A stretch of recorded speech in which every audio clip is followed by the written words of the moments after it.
Street, Northridge. This is Newsline.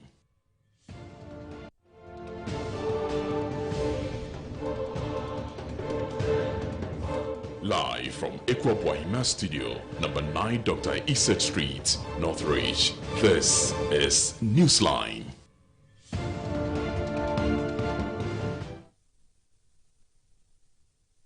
All right, good evening. The news just got started, and let me say welcome to Newsline on Metro TV. We're live on DSTV channel 277. We're also streaming live on Facebook at Metro News and on Twitter at Metro TVGH. My name is Moro Awudu. Coming up this evening, minority MPs call for bipartisan probe into procurement of high-priced Sputnik V vaccines through middlemen by the Health Ministry. Still in Parliament, Deputy Minister nominee for Education, Gifty Chum Ampofo, rejected by the Appointments Committee. Details coming up.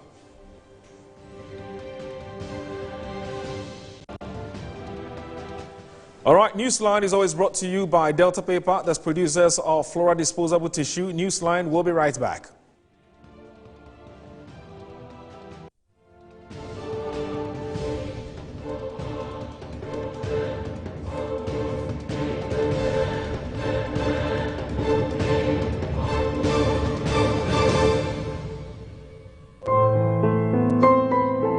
As a mother and wife, my priority is making sure my family is protected at all times. That is why I never forget to give my angel a Flora disposable handkerchief to keep germs and sweat at bay. When hubby is out in the fields, I'm rest assured of Flora coming in handy anytime he needs it. Even when my daughter Na is out late, I am confident Flora disposable handkerchief will be close enough to save the moment. Flora disposable handkerchiefs are my go-to disposable handkerchiefs any day, anytime, and everywhere. Flora disposable handkerchiefs is affordable and handy. Flora, better than cloth handkerchiefs. Flora is a product of Delta Paper Mill Limited. For inquiries and bulk purchases, call 0243 033 033.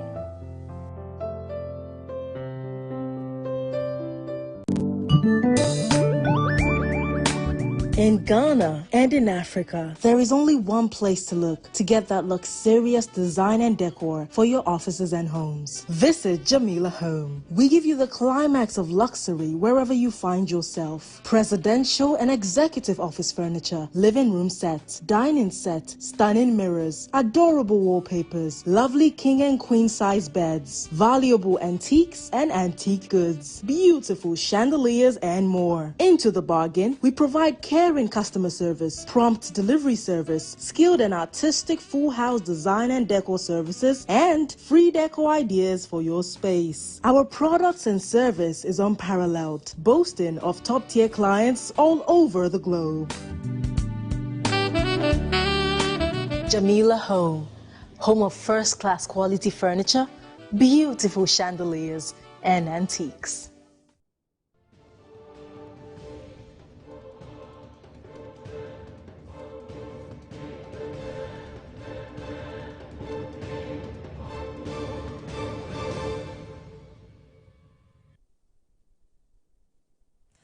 Welcome back to the news program.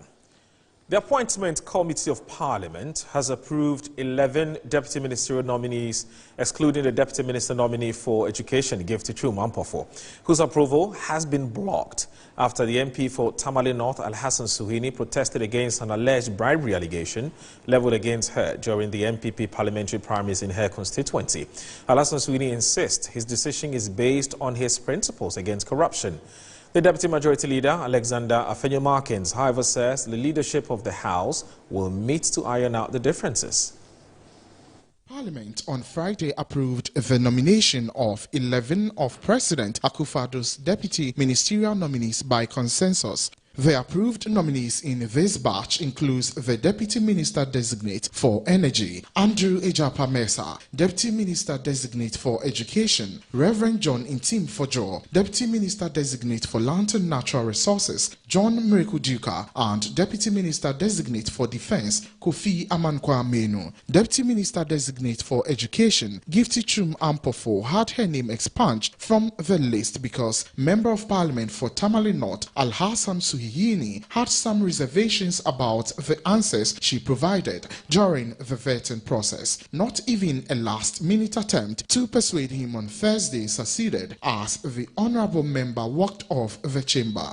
Alhassan Suhiyini insists he is willing to go with what his side decides. I have maintained that this issue is not about me. It's about our democracy, and it's about the need for us, even as we are confronted with situations that sometimes make it difficult for us to live above below the expectations of our constituents. Our conscience need to be alive to the obvious threats of especially corruption to our democracy. And I, unfortunately, in my interaction with the nominee during the vetting and after the vetting, I was left with the impression that this is a nominee who doesn't see anything wrong with what the CDD found out in relation to what she did during her primaries. That left a bitter taste in my mouth, and I thought that it needed to be addressed. If for nothing at all, there's a need for us to continue to keep the conscience of people alive, to the need for all of us to contribute our quota, however little, to the fight against corruption. But Deputy Majority Leader Alexander Afenyo-Markins is hopeful a solution will be found to pave way for the approval of the nominee. Parliament works at both the plenary and at committee. And we also deal with our caucuses. So I am not going to respond to an individual personal concerns. I am dealing with a group. I am on the majority group, and I know the posture of the minority group is that we should build consensus. Nobody from the leadership of the minority has told me or has had the cause to hold back a vote for or against any nominee. We are dealing with the leadership, we are dealing with the caucus, and the NDC caucus has not said that they are against. For now, it remains unclear whether deep consultations may help reverse the entrenched position of the minority or make them backtrack on their decision to disapprove Gifty Chum Ampofo.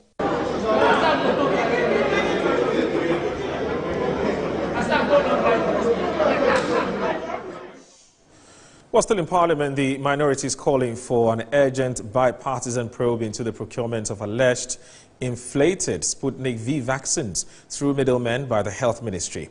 The minority leader, Haruna Drisu, says Ghanaians deserve to know whether their monies are being spent prudently in the purchase of vaccines from the international market.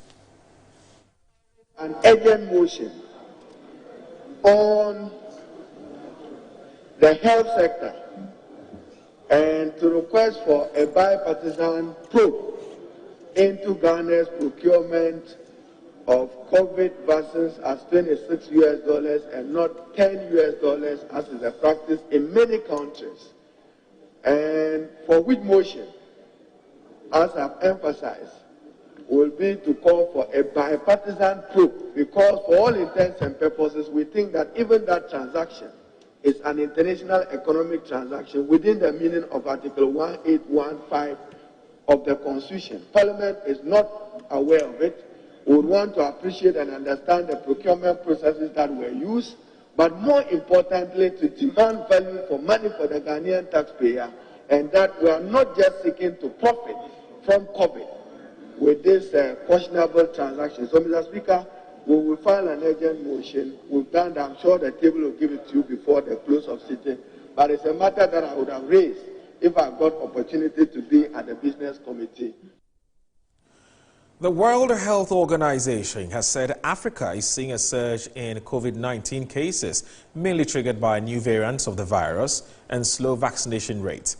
Last month, officials indicated case numbers had risen, pushing the number of cases on the continent over 5 million since the start of the pandemic.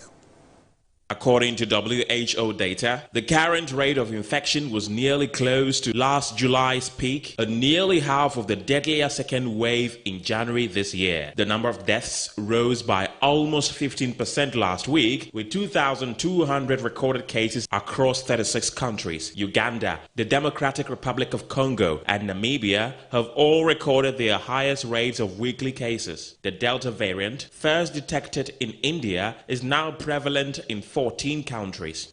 In Africa, cases have increased by 52% just in the past week, and deaths have increased by 32%.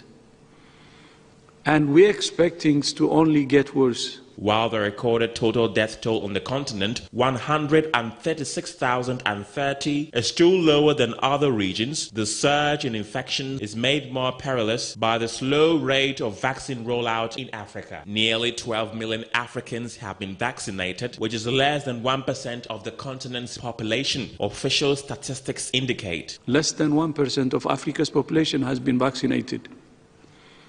Vaccines donated next year will be far too late for those who are dying today, or being infected today, or at risk today. Our global targets are to vaccinate at least 10% of the population of every country by September, at least 40% by the end of the year, and 70% by the middle of next year. The Accra High Court, presided over by Justice Onyenuga, has adjourned the Cocoa Board trial to June 29 to await the decision of the Chief Justice on the case. According to the court, the accused have filed a petition at the Supreme Court seeking an advisory jurisdiction on the case. There's more in this report, filed by Elvis Ando. For Dr. Opuni to open his defense, the court, presided over by Justice Clemence Onyenuga, said his attention had been drawn to a petition filed to the Chief Justice on the matter. Justice Clement Onyenuga further said the motion, which was filed on June 17, came to his notice in the morning prior to the hearing. He thereby adjourned the case pending a decision by the Chief Justice Enin Yeboah. Dr. Opuni and the CEO of Agricult Dem and have been asked to open their defense. The case has been adjourned to June 29, 2021. Now, 2 gold dealers have sustained serious gun injuries after they were attacked by gunmen who robbed them of their cash, their gold and mobile devices at Manso Mosikra. DCOP David Ajimai confirmed the news to Metro News. Here's a report filed by Metro News Ashanti Regional Correspondent Abdel Basit Suleiman, read to you. According to DCOP David Ajiman, 6 men stormed the Moshikrom village fully armed on Thursday dawn and robbed 4 gold buyers. They first attacked 1 gold buyer at a gunpoint and forced him to lead them to the other 3, where they shot 2 of them in their leg. Some of the victims and neighbors spoke with Metro News. DCOP David Ajiman reiterated the commitment of the Regional Police Command in going after the criminals. On the crime situation in the Ashanti region, he had this to say. It is our collective responsibility as citizenry to report any person who lives in our community and engages in criminality. If we all did this, I am sure the police would be able to do their work better and to make...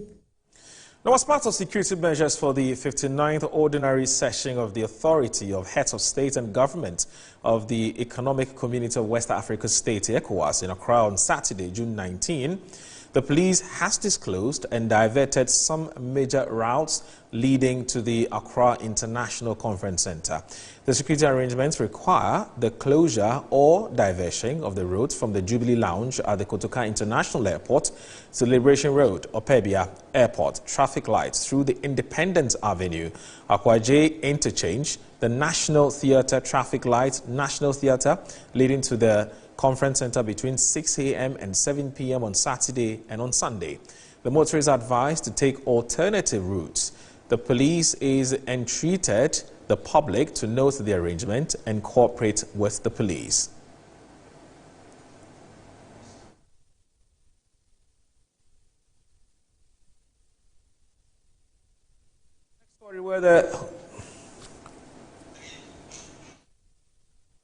And now to our next story, where residents of Ebuakwa Apenhase in the Echima and Waweja South municipality of the Ashanti region have threatened to embark on a massive demonstration against the local assembly over its failure to fix a broken bridge in the community.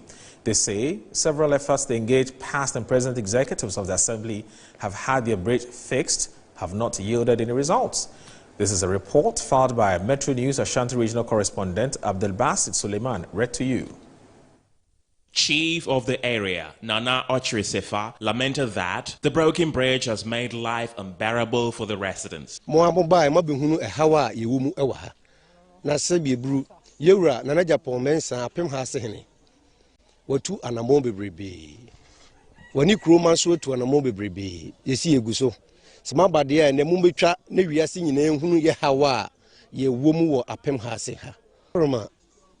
Asemu emudu ensumechirimu sebi bru wo hwe edan kase e wo soro nu a aban so bibi wo no ma wo different ho no tese ehia asa district no ekwan biara so wo mobua na ye hwe mre kakra bi na se de yehuni sa na tie de a ene na mesre miwura ene yamanfo na yatintesu kokko akire District Assembly. Some of the residents and commuters who spoke to Metro News expressed disappointment in the municipal chief executive, Michael Amwa-Ewuku, for neglecting them. They say their only option is to embark on a massive demonstration against the government.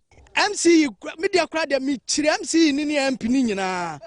Den tell me chiro mu mienu nyina ne say, "O MP, ya beto aba ne ka kire wo say bridge no hwe na be ye de be oh ye ba be ye ya to aba ye MPT Accra ene ye tia no ye di we kokromoti man ko parliament no kese ye de ye mi hunu de wa mesi ye de akasa ma abufuo na ye de ahye ye tia nyina ya komam oh na MP ni ye hwehwa da obeba ase ye betinto sukwa kwa ye de akire no ye ni obere papa eyesa agro ne ye di ye ni obere ankasa ya to ye koja nyina agudam a mpanfo be ma ye kwan a ye de bebo ni atia fadwom na ukunu de yempani biom kra enti kaye hene nanka ye wana apoke eni yempini yempe obia diju ya muhuni sa no last 2 years timemufo no ye ni assembly no kotana ase kasa ase bridge na e ha ye wa ha ye bono assembly na mfi yen nti esikafo atete akakra no mu akeka esika bo mu eno mo de be ye bridge no 2 years ni pepepe ana asan abu agum no Yedi assembly no ho ya especially MC because time ye kokan ye no senkomma even engineers mpo ebe supporting ye sika de ba ye na enkanye ne se abu agum no we ya ade bi ya senior me ka akosi se ye ntim mfondo do na ye MPP for but nipa ni bi o na adodo mu asi o man na mu a o mugu party na ni mu ase. Onion traders at the Agbogbloshie market have asked the Greater Accra Regional Minister, Henry Quartey, to give them more time in relocating them to Ajin Kotoku in the Ga West District. According to them, they do not have the power to prevent the minister from relocating them. However, they lament an immediate relocation will make them run several losses. They have been speaking to my colleague Alberta Bisiu, who visited the market. Currently, this is where onion sellers are located in Agbogbloshie, and by 1st July, the Greater Accra Regional Minister Henry Quartey will be relocating them to Ajin Kotoku. But let's get in and find out if the market's people are ready for this relocation. I'm not going to Ajin Kotoku. Why are you not going? The reason why I'm saying I'm not going to Ajin Kotoku, Ajin Kotoku, the place that he wants to move us to, it's not a suitable place for us. It's not safe to us because this one at Ajin Kotoku, the area which covers a whole lot of langas of Accra here are over there, and we are in the bush. The market that he wants to send us is in the bush. I'm speaking now. The minister is our minister. We can't force it. We can't do anything. All what we are saying, we are pleading, because it's an association. So if you want to sack all these people here, you have to give us time. At least 1 year will do. Are you part of the people fighting against the minister's situation? No. That one is just an allegation. How can we fight? Saying you voted for a government and then you appoint somebody who would cater for you and then you say something harsh like this. Therefore, I think it's just an allegation. Working for maybe, let's take it, almost 10 years this. Moreover, the work is going to affect us very seriously. Maybe sick of 20, maybe someone is going to buy only 10 cedis. The person no go fit come to come and buy only 10 cedis or 50 Ghana. We need bank and police protection. I happen to chance on the leaders of the onion sellers here in Agbogbloshie, and they are already discussing the development that has come. And I have the secretary here. He will speak to us on how prepared they are to move to Agyen Kotoku. The minister should give us time for us to even, you see, first and foremost, you are taking us to Agyen Kotoku. You said Agyen Kotoku is temporal. Who knows temporarily? In 2 months' time, the people too will need their land. What are we going to do? So if that place is temporary, why can't he give us time to get our own and do it on our own and know that now we have our own, no government to come and say where we are, stand up. You have heard very concerned from onion sellers here at Agbogbloshie. They are calling on the minister to give them more time to relocate to Agyen Kotoku. Others who are concerned about security. My name is Alberta Bisiu, reporting for Metro News. The Technical University Teachers Association of Ghana, TUTAG, says it has suspended its strike action after assurances from government. The president of TUTAG, Dr. Michael Akurugu Berigandi, speaking on Newsnight, noted that the association has given government a 90-day ultimatum to address their grievances. He said all members of the association are going back to the various lecture halls on Monday, 21st July 2021. Yeah, we actually haven't called it off, but we suspended the strike. The strike has been suspended. Pending what? Pending the resolution of the issues that we presented before government. So what was the stance of government going into the meeting? What were the agreement to suspend the strike, and what timelines did government give you to agree to suspend the strike until they fulfill their part of the bargain, if I should put it like that? The matter ended up at the National Labour Commission, and after the hearing, the National Labour Commission ruled that TUTAG has a case and that the government did not treat TUTAG fairly, and gave a ruling that contained timelines. In all, it gave government up to 90 days maximum to resolve all the outstanding issues that TUTAG raised.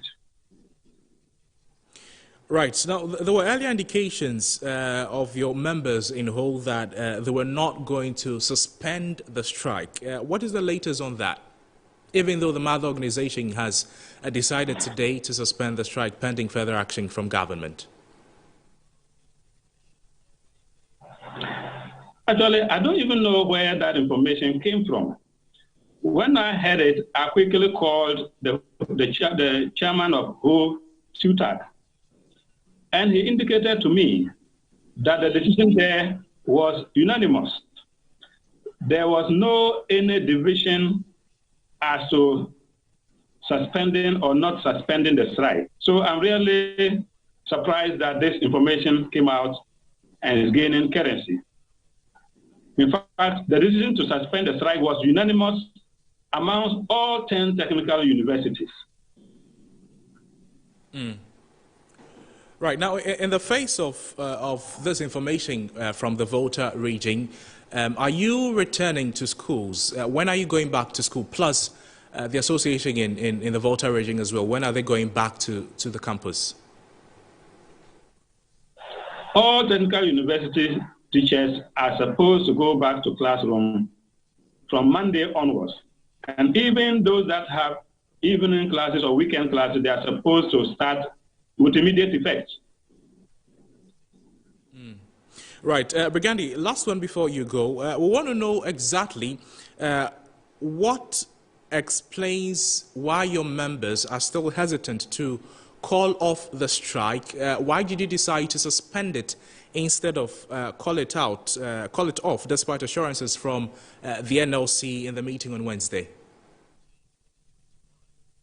Yeah, usually, Twitter, that is a term that we use when we are giving assurances. You know, assurances are different from real deliveries. When you are assured that something will happen,